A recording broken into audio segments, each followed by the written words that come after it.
Tiga kasus siswa tewas dengan dalih pembubaran tawuran oleh polisi. Yang pertama, Afif Maulana. Bocah berusia 13 tahun tewas ditemukan di bawah jembatan Kuranji, Kota Padang pada 9 Juni. Beberapa luka lebam ditemukan di tubuh Afif. Polda Sumatera Barat menyebut jika Afif tewas usai menghindari polisi yang akan membubarkan tawuran. Keluarga Afif membantah jika anak tersebut akan ikut tawuran. Afif dikenal keluarga dan teman-temannya anak yang baik. Pihak keluarga menyebut Afif tewas setelah disiksa polisi dan tubuhnya sengaja diletakkan di bawah jembatan Kuranji. Jadi nggak terima aja Bu, Bapak Kapolda bilang Afif nih tawuran, melompat. Kalau memang dia Afif tuh melompat tuh patah-patah badannya. Ini badannya aja pas di air tuh Bu, lurus badannya ke depan. Kalau memang dia jatuh kan, jatuhnya tuh kan berserakan badannya kayak gini miring. Tapi tidak Bu, dibilangnya jatuh, tapi di tengah-tengah jembatan Afif ditaruhnya.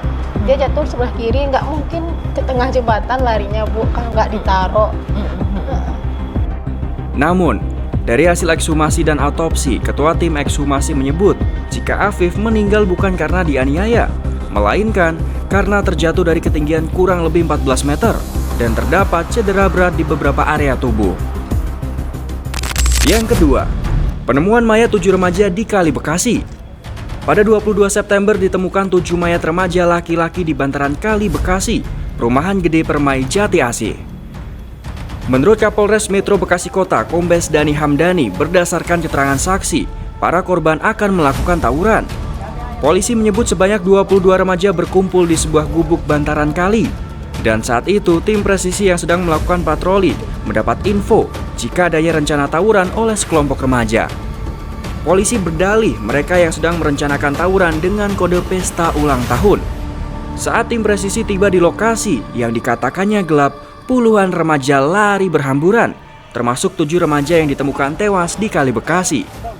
Saat pembubaran tersebut terdapat 4 remaja yang sempat ikut melompat ke kali, tapi berhasil selamat dan ditangkap oleh tim presisi.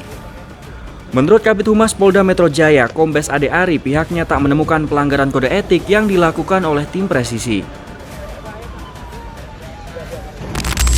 Yang ketiga, siswa SMK Negeri 4 Semarang Gama Rizky Nata tewas ditembak oleh Aibda Robik Zainuddin pada 24 November. Kapolrestabes Semarang Kombes Pol Irwan Anwar berdalih penembakan dilakukan karena untuk membubarkan tawuran antara gangster kelompok Tanggul Pojok dan kelompok Seroja.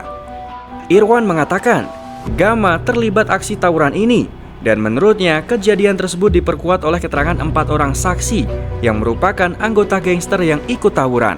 Kita lakukan pemeriksaan dan kita untuk memastikan lokasi dan peristiwa yang terjadi di lapangan seperti apa, kita melaksanakan prarekonstruksi.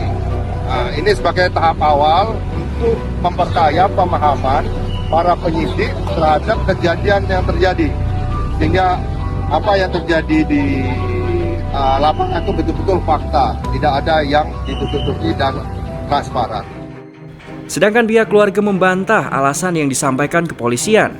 Menurutnya, Gama merupakan siswa berprestasi dan anggota paskibraka di sekolahnya. Namun terkuak jika penembakan yang dilakukan Aibda Robik bukanlah untuk melerai tawuran.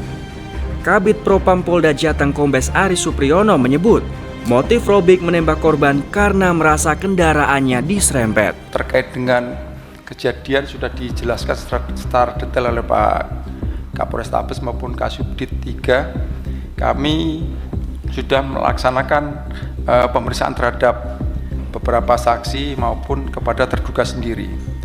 Yang intinya bahwa kejadian membenarkan bahwa kejadian tersebut, penembakan tersebut yang dilakukan oleh saudara Aibda RZ sebanyak 4 kali pada tanggal 24 November pukul 00 kurang lebih 22 di depan Alfamart, Kecamatan Semarang Barat, Kota Semarang.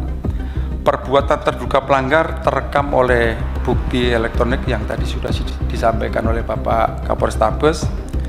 Kemudian akibat penembakannya dilakukan terduga pelanggar mengakibatkan 1 orang meninggal dunia.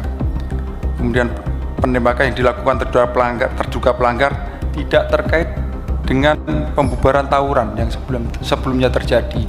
Dan memang anggota ini memang benar-benar pulang dari kantor, kemudian bertemu dengan satu kendaraan yang dikejar oleh 3 kendaraan yang diterangkan oleh Bapak Kapolrestabes. Kemudian motif penembakan yang dilakukan oleh terduga pelanggar dikarenakan pada saat perjalanan pulang ini mendapati satu kendaraan yang dikejar, kemudian memakan jalannya terduga pelanggar, jadi kena pepet, dan akhirnya hingga terduga pelanggar menunggu seperti yang dijelaskan Pak Kapolrestabes, menunggu 3 orang ini putar balik seperti itu sehingga terjadilah penembakan. Kini, Robik telah ditetapkan sebagai tersangka dan dijatuhi hukuman PTDH atau pemberhentian tidak dengan hormat dalam sidang Komite Kode Etik Polri pada 9 Desember lalu.